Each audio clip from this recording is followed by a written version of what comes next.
All right, welcome everyone. I'm Gary. That's Beth over there on your left. Hi. And on your right from Australia, Steve and Alison Cole. Hi, Steve and Alison. Hi, G'day. how are you? Yep. Winter here in the U.S. and summer in Australia. You guys win. Yep. Well, summerish. It's been the coldest summer we've ever had, and we've only had 3 days of warm weather so far. We've been wearing pullovers up until 2 days ago. So Yeah. You still win. Trust me, you win. Yeah, I still win. You win. Okay, so the subject this time is caskets, and Allison has shown on Facebook and Instagram a casket that she has, but there's quite a story behind this. So there's some history, and then Steve designed and built the casket and is working on others. The casket that we need so that Allison can put the embroidery on. So we're going to get to go through the whole process with the Coles here and learn how we get to a finished casket with all the beads and all the things. So this should be a lot of fun. So I'm going to switch now. We'll just switch over to Steve and Allison. And Allison, give us a little history. Tell us how we got this going. What's the inspiration? How'd you drag Steve into this whole thing? Right. Tell us the story. That's pretty true. it's not too hard to drag Steve into things. So especially if it involves going out to the shed and doing something in the shed. So there's no trouble with that. That's true. Steve's helped me with many things in the past when I've been teaching my stumpwork masterclass. When I tell him I need half a wooden form, he goes out to the shed and he grinds a bead down so it's only a half a bead. And, so anything like that I need, Steve's always there to do. So, right. Which is wonderful. Yeah. Couldn't be without him. That's great. Could not do anything that I do without him. Yeah. So, but my passions, as everybody knows, is stump work and gold work. And so when I was doing my stump work masterclass for the Victorian Embroiderers Guild in Australia, I was doing a lot of research. I went overseas to do research, and I purchased a few pieces that I could study here. And one of those that I purchased was a box. And the box is really dilapidated. And that's what's so wonderful about it. So it's quite a large box. And it has the story of Rebecca at the well on the lid of it.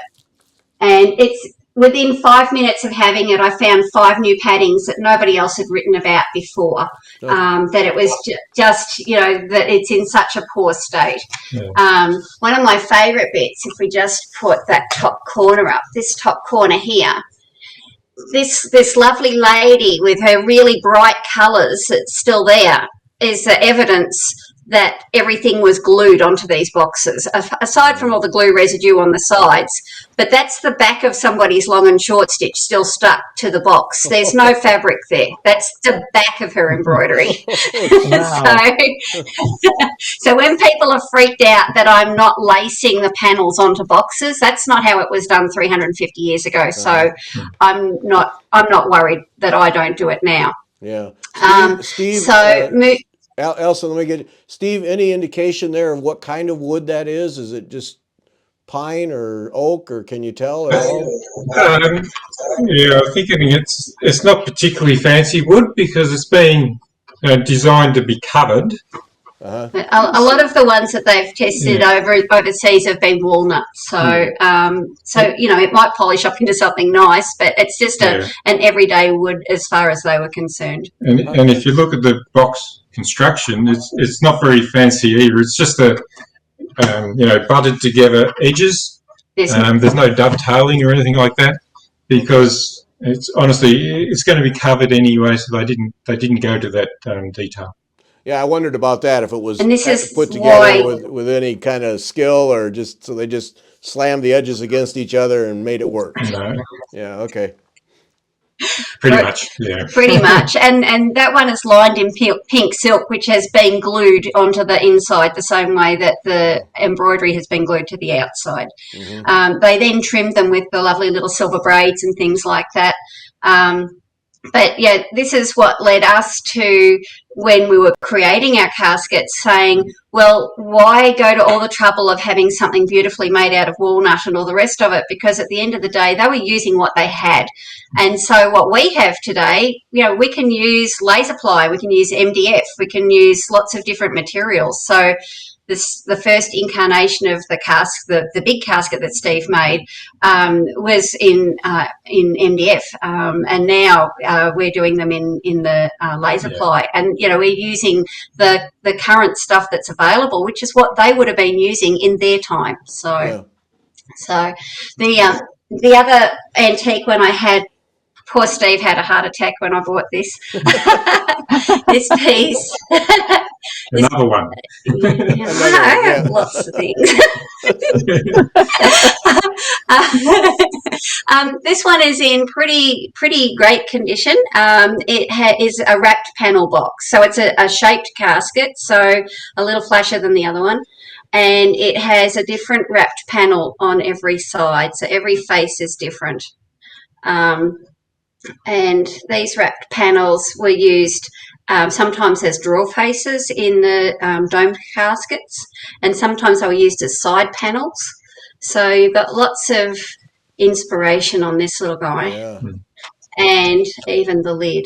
Let's turn that around. Oh, yeah. And on the lid, it actually gives away, there is one piece of the silver braid which is missing, which shows you up here that there's a little bead of timber where they've created the box with a rebate, and these panels just snap into the rebates and are glued in.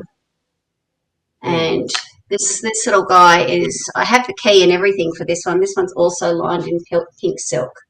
You have the key. So this too? one's the key survived. Yeah. Wow. The key survived. Yep, it locks and unlocks. So it's a really special little piece. And Steve told me to make sure you can get this dealer down in price. And we were haggling over it for months. And in the end, I was going into hospital, and I said, I was sitting there actually waiting to go into the pre-op, and I said, I've got on my phone and I just ordered it. I said, yep, look, let's just do the deal, it's done. And then when I came out of surgery, and Steve goes, and I go, oh yeah, I bought that box. And he says, I thought you were gonna, how much did you spend?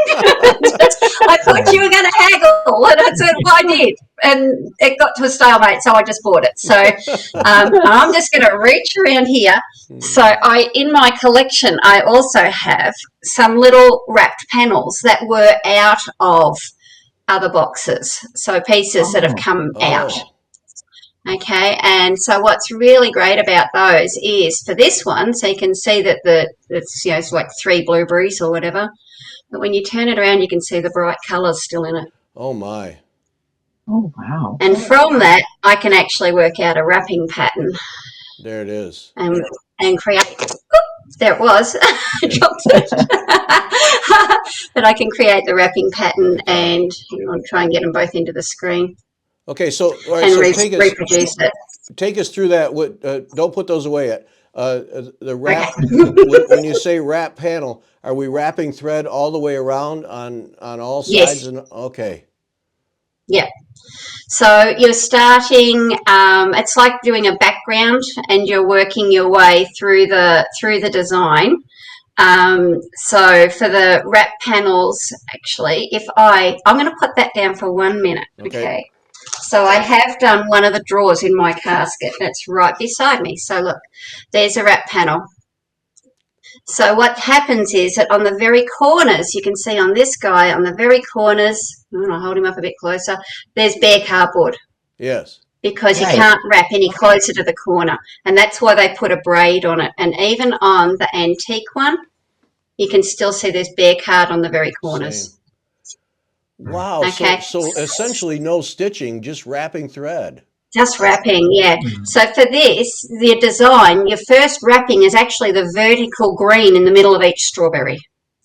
So you're starting at the top in the middle, and you're wrapping that, and then you do a horizontal wrap for the widest part of the strawberry. And then you go back to wrapping. So it's like 5 wraps vertically and then 5 wraps horizontally. And if it's a repeating pattern, then you've got 3 lots of vertical wrappings with your 1 lot of horizontal, which is then working outwards. So in the end, it ends up completely wrapped. Wow. And then you can do top stitching like the little lazy daisies. And then once that's done, then you can, glue it to the face of the casket drawer. And I've just realised I've got that right in the middle of Steve's face. Okay. I'm sorry, honey. Well, wait. Well, go back to that. Go back to that, Allison. So, no, go back to that. Let's see that. So then, all right. So you build this thing, and you're just doing it on cardboard. So the wrapping is all just done on a heavy weight of card, Okay. so a bit heavier than what a cereal box is. Okay. So it needs to be sturdy enough that when you give it a squeeze, it's not going to bend. If Yes. it bends, it's not sturdy enough cardboard. Yeah. And then once that's done, Then it's then it's glued onto the face. on the face. So there's a drawer that hasn't been done yet. Yeah. Okay. Wow. What a So you spatial glue it on. relations challenge. Oh. Yeah, that's what I was thinking, because you really have to think before you start wrapping. Okay, but those first. You really have to plan it out. Yeah, it's kind of like, I have to say, it's kind of like doing a Japanese tamari ball. Yeah. So, you're building up layers with your tamari ball and you're planning where the stitching's going to go. So it's a similar kind of thing, except there's no needle involved until the very end. So, and we, I have to say again, use what we have at hand today, and I use double-sided tape on it to hold it, and clothes pegs, so that as I'm wrapping the long lengths of silk, and I'm using a filament silk, so it just it wants to tangle and it wants to do its own thing, and it's quite horrible to work with. But I want that effect of what they did in that period. So I cheat a little bit and put some double-sided tape behind there, and then hold it together with clothes pegs while I'm wrapping. So Yeah. Well, sure. It's incredible. It's really impressive. But then when you learn how simple it is, other than the spatial relations thing, it really is amazing, the end result. That's wow. There's a beautiful domed casket at the V&A in London that has all just flat silk embroidery, and they've got it wrapped in what looks like celluloid of some description to protect it. But on the sides, the sides of it are just worked in different wrapping patterns. So whereas the front and the top are all done just in long and short stitch, it's all just completely flat embroidery. But it's really cool. It's really cool to sit down. It's like, I always said to my maths teacher, I'm never going to use this rubbish again. And it is. It's maths. It's planning and Right. So what drew you into making into these caskets? What intrigues you about them? For me, for embroidering them, I've wanted to do one for a very, very long time, and I think they're beautiful, and the fact that they were the crowning glory of a young girl's needlework education, it just screams challenge to me, and I really wanted to do one. So, and we've both liked little boxes for as long as I can remember. So we have a collection of little boxes in our bedroom on the wardrobe, and it's just a nice way to keep a memory of somewhere you've been as well. So, Uh-huh. So this is one of my little round boxes out of my collection. Oh. Antique ones usually. Yeah, antique ones. Yeah. So Let's have a look at them. Yeah. Oh, beautiful. So that one's a cutie. Yeah. And then this is one that we bought in France. So this is, me wanting to make a domed casket. So we've got this lovely little box with metal and shell inlay, and it's a dome. And it's a needlework set. I don't know if I can hold it up without everything dropping out of it. Oh, wow. beautiful. So it's got a pea pod needle case and a thimble and a bodkin and a pair of scissors. Yeah. That are all original to the container. So oh boy. it's I nearly wet myself when I found that. Yeah, I bet. I was so excited. Yes. Yep. Actually, the funny part when we bought that was in Paris and at Le Marché de Saint-Ouen, the big flea market there. And there's a guy there who specialises in Palais Royal, and you can't afford anything he sells. It's all amazingly expensive and really beautiful. And then we found this other little antique shop, and it had this little box in it. And I asked, I'm drawn to the little box. Steve's drawn to the little box. So and he opens the little box, and it's like, oh my God, it's a needlework set. So we bought the little box, and then I'm looking down into his cabinet, and there's a walnut in there, and I'm like, oh, is that a thimble holding, a thimble, a walnut for holding a thimble, Yeah.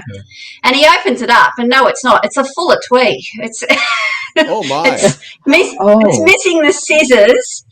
But it still had the little tiny, and it's all cut steel. So it's got a little tiny cut steel, it's missing the bodkin and the scissors. It's got a little tiny cut steel needle case and a little tiny cut steel stiletto and a little tiny thimble, which hilariously, because I have little fingers, fits.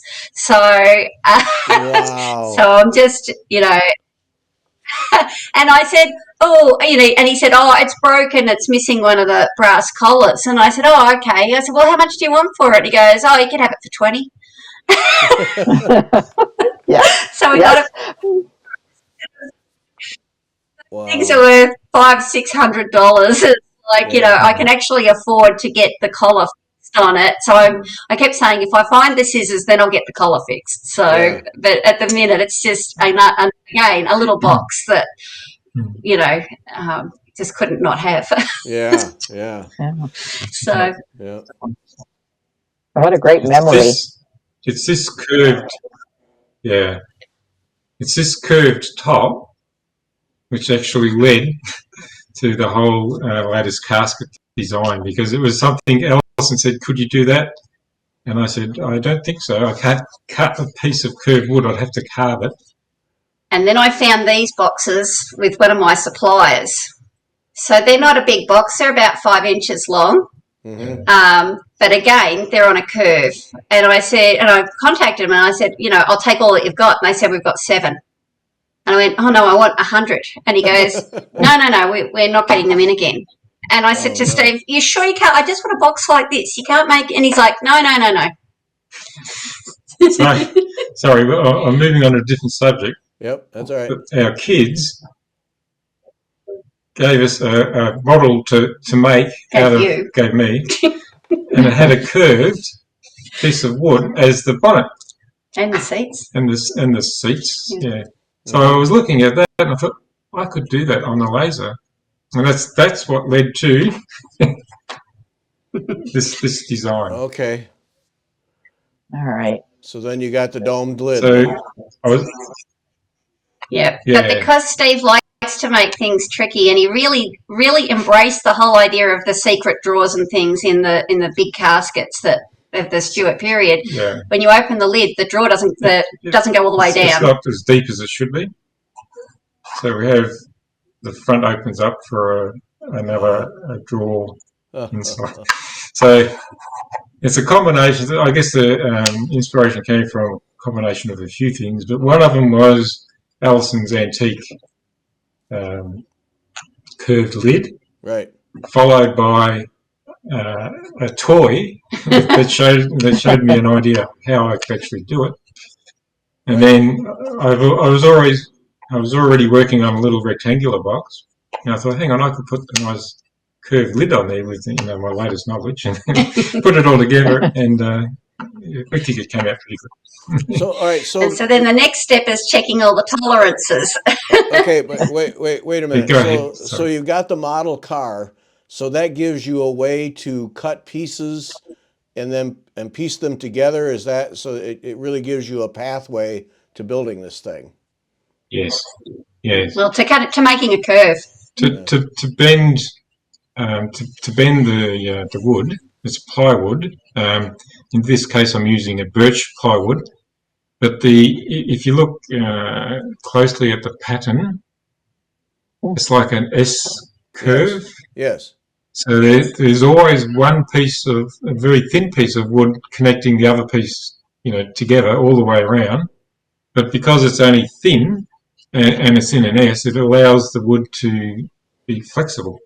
Yeah. Now, So the first time I cut one of these, is it flexible? Is it flexible that you can just bend it and put it in place, or do you have to wet it and set it?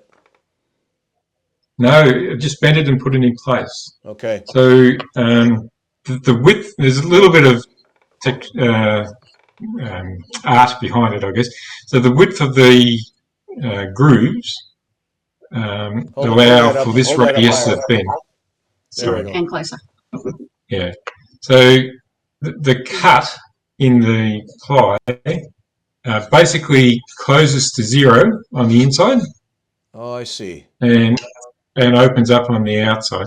So you need to be able to have the the right width cut for the radius that you want to bend it.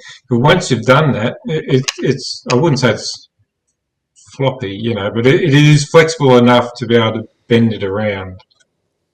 And then I use these sorry, let me get this up. The end sections have tabs in them, so that I can click the bending piece in and then bend it around and click and then bend it around and click. So it's actually quite satisfying to make because it all sort of clicks together by itself. I do use glue to hold it together, for permanent, but it'll hold together by itself. Just by design. Excellent. That's excellent. So wow. So a lot of experimenting to get that so it would curve properly and not break, I assume. Absolutely. And the thickness of the material, the thickness of the grooves, how much material can I leave before, I don't want it to crack. I want it to be flexible enough to bend to that radius. And there's quite a bit of prototyping. And still have structural integrity. Yes. What did you do in your former life? Steve, what did you do before? Okay, I was going to say, he wasn't an engineer. He is an engineer. I'm a born engineer, so I like to engineer everything. Sometimes he likes to over-engineer things. I have 3 in my house. Yes, I have 3 engineers. Yes. So you understand. He started discussing tolerance, and I was like, I know what you're talking about. Yeah. Well, that's the other thing.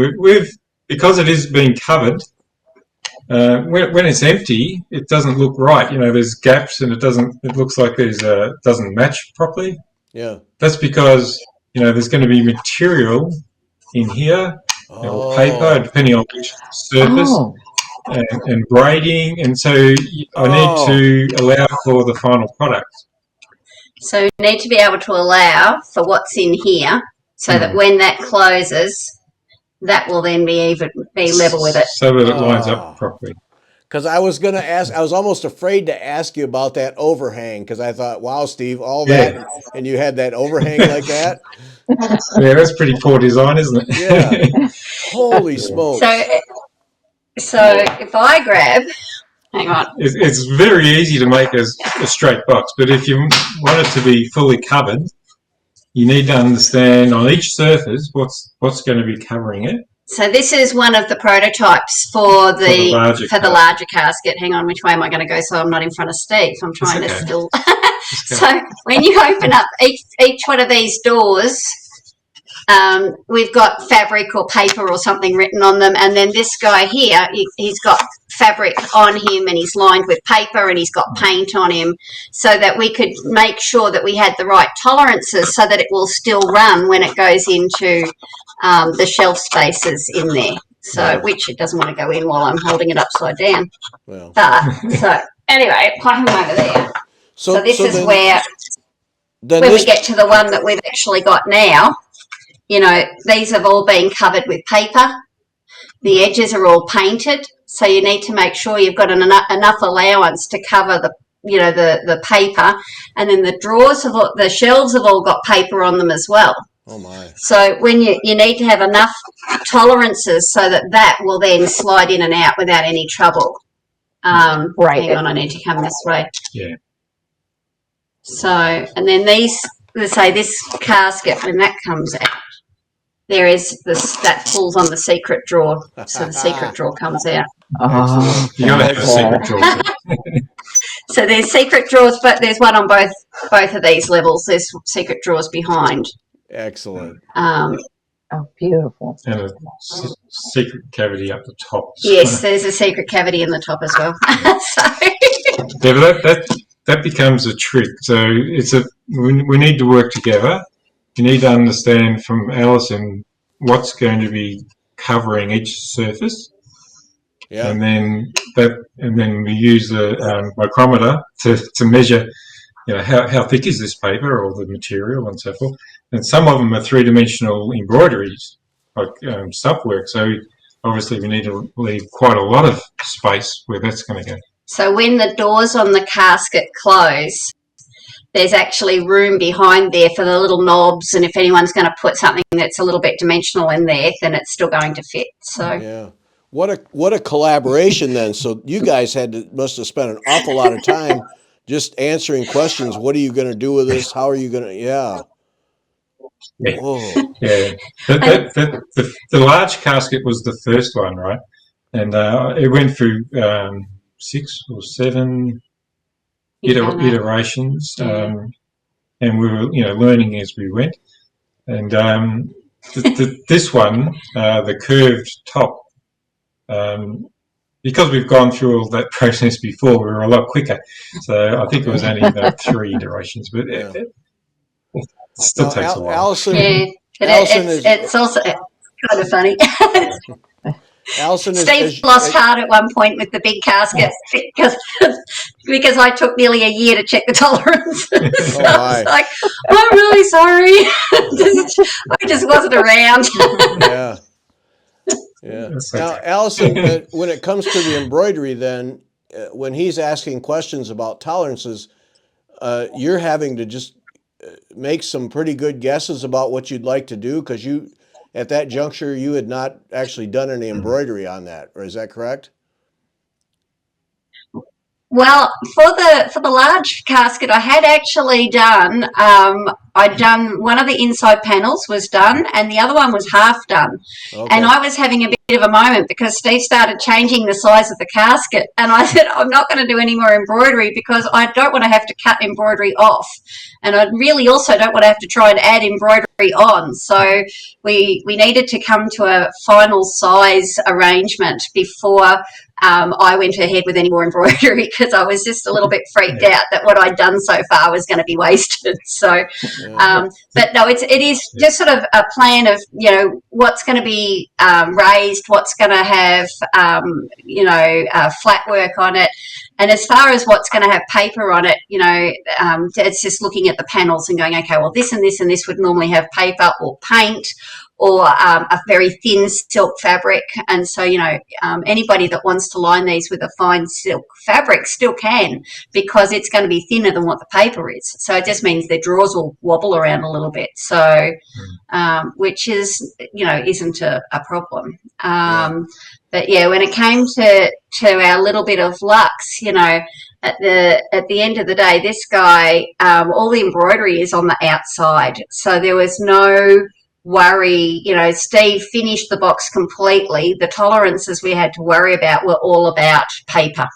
Oh, okay. And the paper we're putting in that is a beautiful hand marbled paper from Belgium. So it's not a fine, it's not like photocopy paper and that you get at the office stores. It's a thicker, almost like a very light card. It's really beautiful quality paper. So we just had to make sure we had tolerances to allow for that. So yeah. Now, Steve, as you get these things now and get to a final form, was there quite a process so that you could build them with some speed, or are you still working through that? Well, that's the engineering comes out. So the manufacturing process is always in my mind right from the start. Yeah. So originally I was using AutoCAD. Right, from an engineering perspective, I was using a normal CAD package on my laptop. And what I found out, though, the original caskets, we were getting a third party to do the laser cutting, and they couldn't handle the files I was doing, so we had to put them through some ridiculous formatting process. So anyway, but they suggested I use Adobe Illustrator, which was a bit new for me because it was more of a drawing package, like artistic package rather than engineering. But that's okay. We got to use that, and that worked quite well on the large casket in the end. And like Alison was worried about scaling and so forth, because it's all drawn up electronically. It's very easy just to change the scale. You can do whatever you want once it's in that format. Mm-hmm. So that, like I say, I start from the start thinking, make it flexible, make it manufacturable, make it so it just sort of clips together, and away you go. You can make a lot. He makes the large caskets 5 at a time. He sets up a little production area and does 5 at a time, so that while he's waiting by the time he's got everything set on the first one, by the time he's finished the last one, then the first one's ready to do the next stage or the next phase of. So, and I've made jigs and fixtures for in the shed so that I can machine chamfers and so forth, because the laser can't do that. So I've set up some fixtures so that I can use a router machine to put all the corner edging in and so forth. So that all works pretty good. What I've done recently, though, so for this little box, I decided to upgrade my own laser. I did have an early one for prototyping, but it wasn't particularly powerful. So now I can cut these myself. And because I'm doing it myself, the whole layout of the pieces on the board, everything is very efficient because I just enjoy doing it. Yeah. He likes jigsaw puzzles. I hate jigsaw puzzles. So I like maximise the use of the ply, so I'm not wasting anything. Minimise the amount of cutting time, things like that. So I can. They still take a lot of time, but I can do it reasonably efficiently. See that little black dot on the front of the box there? Right. Oh, hang on. Yeah. That is Steve going right to putting, this is where a hole needs to be drilled for the push-puller to go on the piece, for the drawer to open and close, and to hang the loop on. And so he even laser cuts the hole. Oh, that's nice. That's nice. Yeah, and the same for the screws on the back. Same for the hinge screws. It makes it more accurate. Like every single box is exactly the same because I'm not hand drilling anything. It's all while it's in the laser machine, everything is down to the 100th of a millimeter accurate. So it's pretty good. Excellent. So overall, Steve, this has really been a good challenge from an engineering perspective. It sounds like, Yeah, like I would have been doing it for myself anyway, just for fun. Oh, he's made a heap of boxes just for himself. He's made heaps. So when Alison sees a need for one to be covered in embroidery, well, no problem. I'll have to go with that. I keep telling him I can't cover them with embroidery as quick as he can design and cut and assemble. Oh my! Actually, I have another box that I haven't put on the table. I'm going to disappear for a minute. Okay. I'll just grab another box. Oh yes, please. Yes, please. Now, Steve, so you're just using just thin plywood, and then the edges, is that burnt from the laser? Is that what that is? Yes, it is. Yeah. So the plywood is designed for laser cutting. So the glue that holds the ply together, it still chars a little bit, so it still gives you that black finish. Okay. But because we're covering it, so I'm not too concerned about it. Not going to say it. But it gives you a very smooth, straight cut. So if you use normal plywood, it chars and it ends up with quite a rough finish, which would need to be basically machined or sanded down quite a lot. So these ones here, I just give a very light sand to make sure there's no dirt, basically, so you don't get any black marking on the material, and they're finished as they are. But the laser ply, to be honest, I'm not sure where it's made, but I buy it from a specialist in Melbourne. Mm-hmm. Okay, so that was my next question then. So once you have all the pieces cut and have the box ready to go, then the finished sanding and stuff is minimal then. Yeah. Well, I'm getting better on this one. I'm getting better at the design to minimise it. So these ones, because there's angled bits, and so I need to use actually the latest version of these are quite a bit better than this one. This was the first one. Mine's a prototype. Yeah, that's all right. No, we've got quite complicated angles and so forth. Do you want me to go get a better one? Maybe, yeah. So this is where I use the jigs. So that rather than all of this filling and sanding, I can machine it to pretty much the right size straight up. And then even then, there is a little bit of filling and sanding just to get a nice smooth finish for the lady. So you can see that this is much nicer and smoother than on mine. So it's got a really nice finish. Are you cutting those too, Steve, now, or are you still having someone else cut those for you? No. So on these ones, I did start off with the thinner material, but I wasn't happy with the structure of it. It wasn't quite strong enough for me. I didn't believe. So these ones have gone to quite a thick. It's a 6 mil thick laser ply, which is a little bit difficult to find, but it gives it a much stronger box, very, very strong. So I just haven't got the capability of cutting that thick. So I could be like the drawers and so forth. Yes. Yeah. I know what's going on, Alison. I know what's going on. Did you hear that? If I buy another antique box, he's getting another laser cutter. I know exactly what's at play here, Alison. All right. This box is the same as the previous one. Yeah. So there's clearance allowed. So the lid doesn't look straight. There's a gap. Yep. But that's because there'll be embroidery on the inside. There'll be embroidery on the inside, you know. So the finished product fills it out to be completely square. Yeah. That is so cool. That is so cool because when you look at that box, it just looks like, you know, who hacked that thing together? But it's really all planned. Yeah, looks a little bit wonky. Yeah.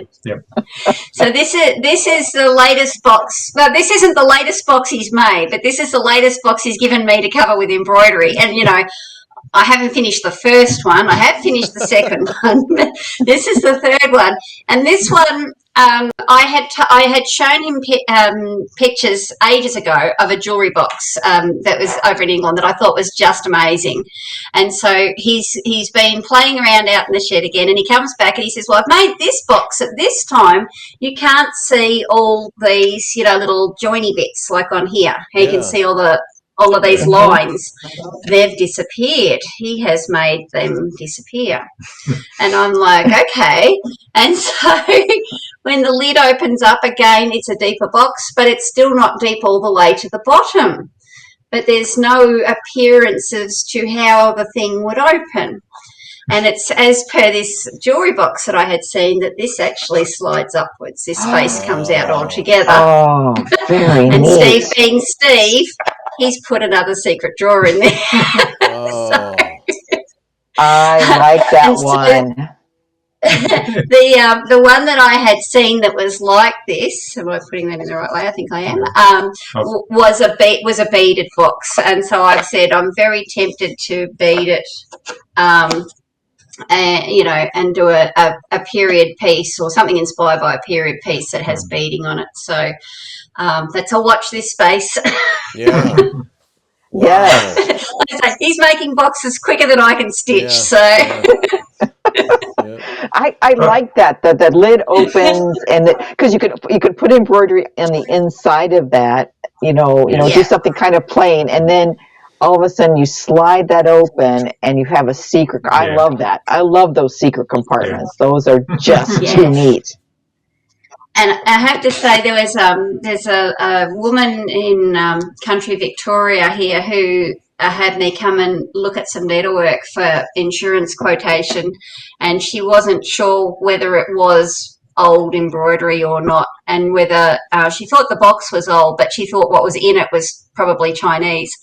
And so I drove to her friend's house, who was one of my students, because she didn't want me to know where she lived or anything about her. And so she shows me this box, and it's a proper shaped casket, and it was entirely worked in wrapped thread work. So, and it was just beautiful. It was in really haddock condition. It was not in great condition at all. And I'm looking at it, and it didn't have doors that opened on the front.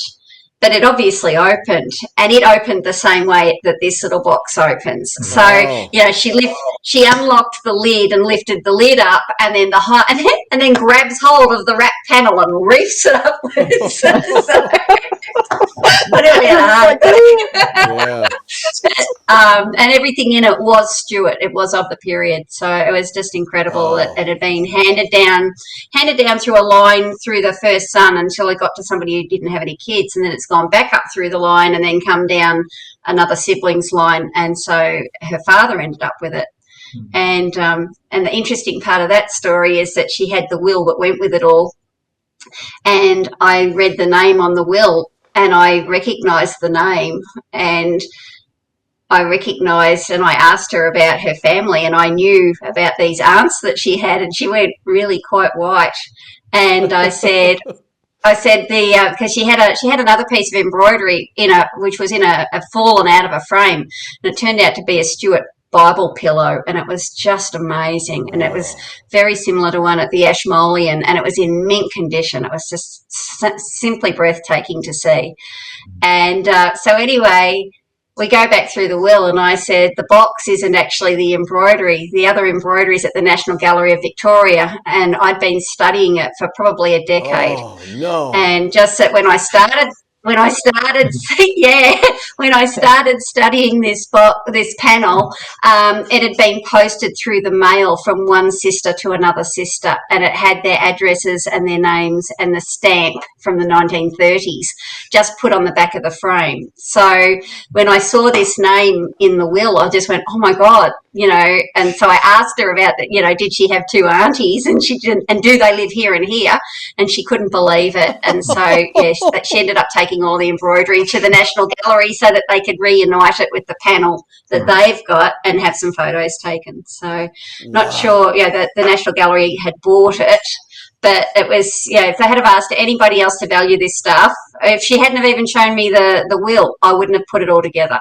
But it was one of those amazing moments where everything just came together perfectly. Incredible. So, Incredible. Fantastic. So Wow. yeah. So we love stump work. We love boxes. okay, so Alison, take us through the embroidery part of this. Now, what like the finished box you have there? Take us through what we're doing with that and how it works, because that is stunning. Okay, so this little guy is he's embroidered on silk velvet, and I designed him. I was inspired by a little purse, a little reticule. Yeah, it'd be lovely. Thank you.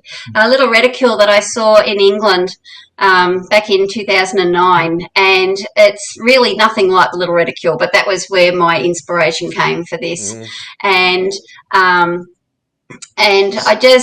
wanted it to be really opulent, so it's silk, and so I thought these lovely English roses and acorns and scrolling vines. I wanted to use tiny seed pearls for the main stems, but that would have made the box far too expensive for anybody to purchase. So I've got little seed beads there, but every other pearl on there is a pearl. There's a couple of Swarovski pearls on it for the completely round ones. To your left. I'm saying that I'm going the wrong way every time. Sorry, it's hard. Yeah, stick to middle. Yeah, I've embroidered it. I've used twist and lizarine and check pearl as my main gold elements, and then I've used silk thread, Verissoir silks, and some little tiny size 15 seed beads for the main stem parts. So I designed up the panel. The hardest panel actually to design was the lid, because I didn't want the embroidery to just be on the front of the dome, but I didn't want it on the back. And so in the end, I kind of went with almost a love heart design, so that it would have 3 roses that sort of joined together with scrolls still. And then all of the pieces are done separate, except for the side here that Steve's showing. The two sides and the back are one piece of fabric, whereas everything else are all individual pieces. So they're all worked on a frame together. And I've put braid down here just to continue that illusion that they're separate pieces, even though those ones are embroidered in a single. So even with those, again, to work out the, again, tolerances, I actually, it's on a base of Graziano linen.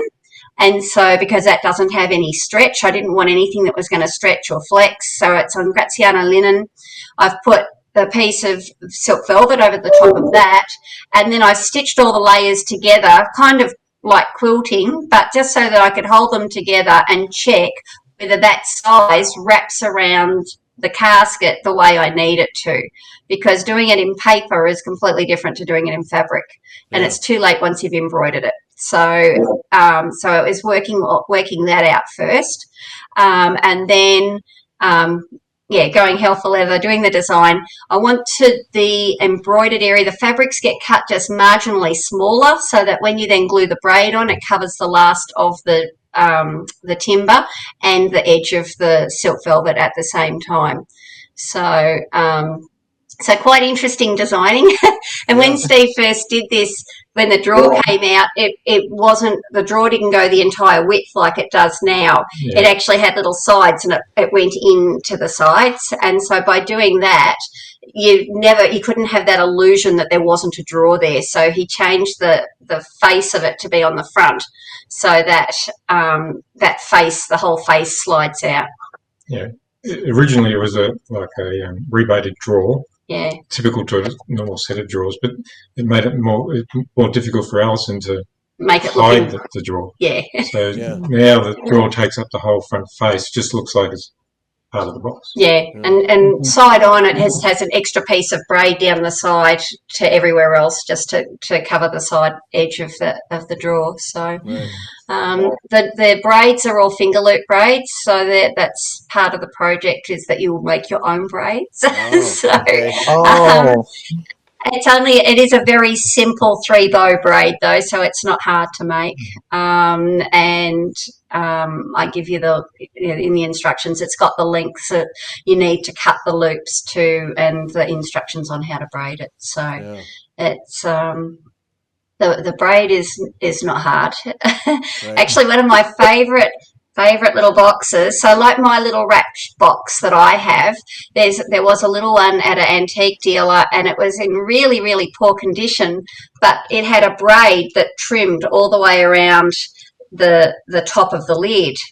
And it was a finger loop braid that the person had made themselves. And in the braiding, they had actually written their name and the year that it's like made by, Joe Blow in the year. I think it was wrought by Anne Bloggs in the year, 1652 or something. And so they wanted £10,000 for this box at the dealer. The box was pretty crap, but the braid was the most important thing on it, because it had the embroiderer's full name and the date that she did it. So there's some really cool books on finger loop braiding out there. They're mostly print on demand by the people who've actually written them. They're not easily obtainable, but there are some cool books out there, and one of them has instructions for doing alphabets. So and I know at an exhibition in America somewhere, somebody had actually put in a finger loop braid, like a lariat, and she'd written "the quick brown fox jumped over the lazy dog" in the braid, so which I just thought was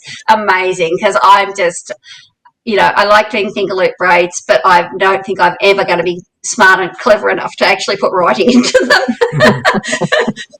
That would require me to sit down for weeks, just playing with them, and I just don't have the time, unfortunately. That's next level stuff there. Yeah. Okay, so you have that box there, and but obviously Steve is 18 other boxes down the road. So what is your what is your plan in terms of what needleworkers can do? Is this a kit now that you're going to start to offer, and then you're yeah. So this one is a kit. This one is a complete kit, Yeah. And it's 475 Australian dollars. Yeah. And for overseas viewers, you get to take the tax off, so that brings it down to just over 400 and something, 430, I think it works out at, something like that. So at the minute, we have orders that we can't fill because I'm still waiting for the paper to arrive. It's been held up in the post. It's sitting in a depot somewhere. It was shipped 5 weeks ago. We still haven't got it. And I got the 2 samples for the beautiful velvets because we wanted to offer it in different colours as well. And the samples came in and they're not right. So, and the lady's away on holiday, so I have to wait for her to come back to be able to re-dye the blue and green fabrics. Mm-hmm. So at the minute we're held up.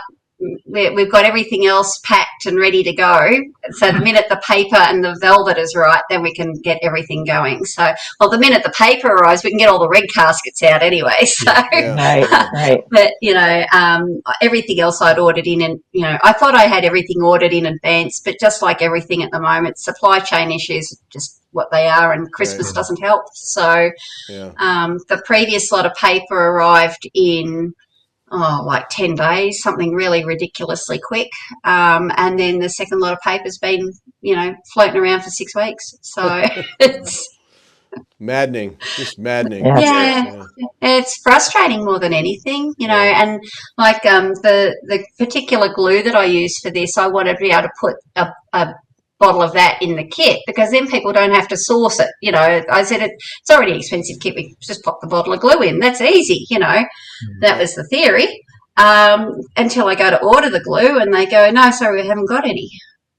And so then I rang the manufacturer and they said, oh, well, we're not running 50 ml bottles at the minute. We're running 125 ml bottles. And it's like, well, that's just going to add to the weight for the shipping and the packaging and everything else. So it's just like, do we put that in or do we put a different glue in? So, I'm then having a talk with this manufacturer over different adhesives and the difference between this one and that one. And, and he said they're busy waiting on the main resin that makes up the glue. And he said, we ordered that 3 months ago and it still hasn't arrived. So, and he says, you've got no idea. And I said, trust me, I do. Everybody's in the same condition. And we're getting stuff from so many different suppliers from so many different countries to be able to put these things together. So I would say nothing's made in Australia, but the velvet has dyed in Australia. But everything else had to be sourced from overseas. So it's it just makes it hard when you have issues with shipping and when suppliers then have issues with shipping, getting stuff in. So it's that's life owning a business. At the moment, this is the only one, even though we can't supply them, it's the only one we're selling as a kit. The larger casket we sell as a plain casket with an instruction booklet, on how what you could do with it, ideas that Alison's got. But we're not providing the material and the threads and everything with that one. Because it really is do what you would like to do rather than a set design. Right. And with that one too, like the booklet goes through, it's got colour photographs of where to paint, where to put paper, how to put the fabric on, exactly what I've done with mine so that they don't have to go, oh, so do I need to cut this to the same size as the door or do I need to make it a bit smaller? Or, all of that information is in the booklet. So, and the information on how to make the wrap panels is in the booklet and the information, so I've tried to put as much information as I can. And then I've got about, I think it's 7 or 8 pages of different design ideas.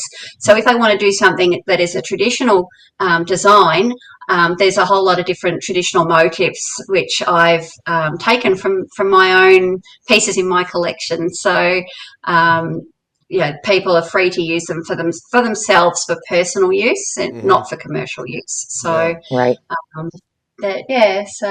it's and future ones. Not really sure. I wouldn't like to just put that out there as something to sell without Alison having I'm going to work do a out some design. ideas and a design and Yeah. so forth. So Right. there's nothing in the near future, nothing For else. that one. Yeah. That one's going to just sit there for a little bit longer because I have a list of things I need to stitch. Right. Of course. It's really funny. We close tomorrow for Christmas break. The shop closes. Last Thursday was our last class here in the studio. Yeah. So I don't have any classes for 4 weeks, and the shop is closed for 3 weeks. And everyone's like, "Oh, so you can have a rest?" And it's like, "No, I've got 8 samples I've got to stitch." Yeah. Right. Oh boy. Yeah. So now, so no rest for the wicked, and I'm a very bad girl. Yeah. So a class coming up with one of these caskets, or is that just one step too far? I actually thought about offering it for EGA's national seminar, but I was a bit worried when I when I was stitching it, I was thinking this will be a good class. This is very teachable. This has got, some really good design. I think this is, as far as taking it to a class goes and having them work through the stitching, very doable.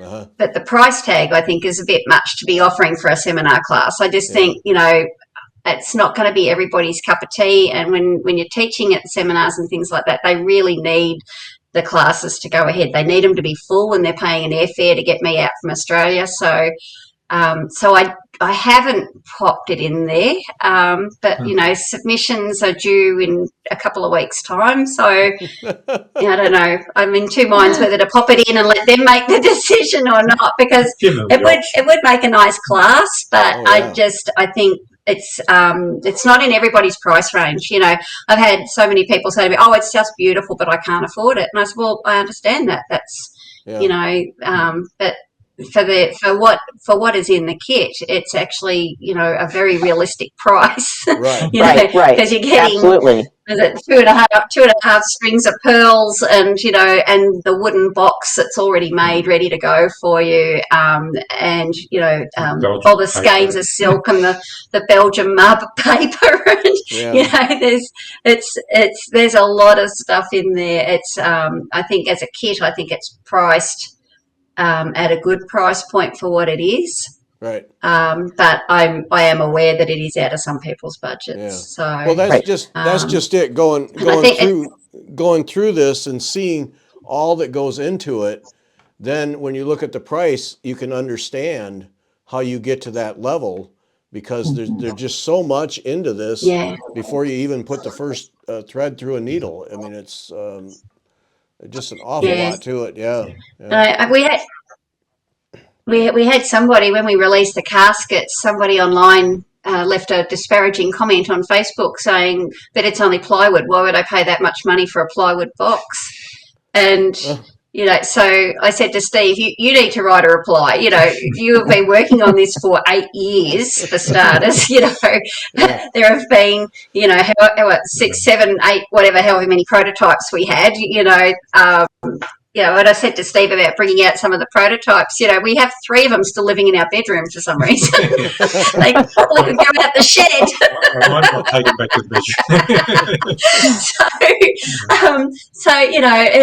And it's not just regular ply from the hardware store. The laser ply is next level. There's no warping. It's it's this absolutely beautiful finished timber. So and then you've got all of the designing time, and and then I'm putting the hardware and things in there as well. So sourcing the little feet and the little findings for making the little drawer pushers and puller things, Right. and the time spent in putting the booklet together. It's not just $10 worth of plywood, which is what this lady was inferring. So Steve wrote a very nice reply to her. But I have to say they've been really, really well received, and they are, again, they're priced at a price point, but they're not horrendously expensive, because we just don't do that. So we're trying to make embroidery as affordable as possible. Right. And some of these things are getting expensive, but we can't sell them any cheaper because that's what it's costing us to make, basically. Yeah. Right. So, and I said to Steve, I need him to put a realistic price on them, because if he gets swamped with 1,000 orders, is he going to get miffed and go, I don't want to do this? Yeah. So I have to be put at a price that he's happy to spend, all that time out in the shed, because he's been out there all winter in the cold, and give it a couple of weeks, it'll be 40 degrees here, and he'll be out there in the heat. So it has to be at a price point that he's actually still happy to do it. Anywhere else, I mean, we always joke, embroiderers, we get paid 20 cents an hour. By the time you take into account how long it takes to embroider a sample. Right. I didn't want Steve to be ending up like he didn't want to do it anymore because he wasn't getting anything out of it. Right. So we've I get 50 cents. 50 cents. Wow. Now, before an hour. And I do have a question too. Have you guys thought about selling just the small rounded casket top one, the small one separately without the embroidery, or is that specifically for that? Yeah. Yes. So no, I did have one of my regular customers contacted me and said, I would like to do my own design. I just want to buy the casket and the paper. Would you do that? And I said yes. So I haven't put it on the website as that. But anybody that asks for it personally, we're happy to arrange that. That's fine. So again, though, the paper that Lynette's picked is still travelling. So when it gets here, we'll be able to send it to her. Yeah. Now we got to wrap up here, but Steve, the most important question: have you selected the next laser? Okay. As it turns out, yes. Yes. Okay. Okay. All right. There's a company in Melbourne who made my laser, and they sent me an email maybe 2 months ago. There's a new model coming out, double the power and everything else. I thought, there you go, it's already selected. All right. Why am I not surprised? Yeah. I knew the answer to the question, but I just had to ask it. Yeah. Well, he needs it. Like you need more threads. He needs a better laser. It's the same thing, right? That's the deal. Yep. Yeah. Well, All right. remember how we were talking about maths? Yep. There's always an algebraic equation that for these things, Gary, Beth. The number of threads you can fit in your stash is the number you have plus one. That's right. That's right. That's right. There's always room for one more. That's right. That's how it works. That's how it works. Yep. Same for lasers. It works for lasers. It works for cars and motorcycles. That's right. Yep. That's how it goes. Perfect. Yep. All right, that is absolutely fascinating. Thanks, Steve and Allison, for doing this. Boy, what a treat to learn about this. And right below me here, this is where you get all of her kits and designs and classes and caskets now coming up. The whole shooting match is right there. Be sure and check it out. Her books. When's the next book, Allison? Let's go. What? Soon. Okay. That's one of the things on my Christmas list of to-do jobs is to do the layouts. Yeah. I told the guy who lays out my books that I'd be giving it to him in January, and I haven't finished my side of it yet. So I'm running out of days. Okay. All right. Well, thanks a lot, you guys. It's really coming. Enjoyed it. Yep. All right. Thank you. Thank you. Thanks. Thank you so much. It's so great to see you. Okay. Bye.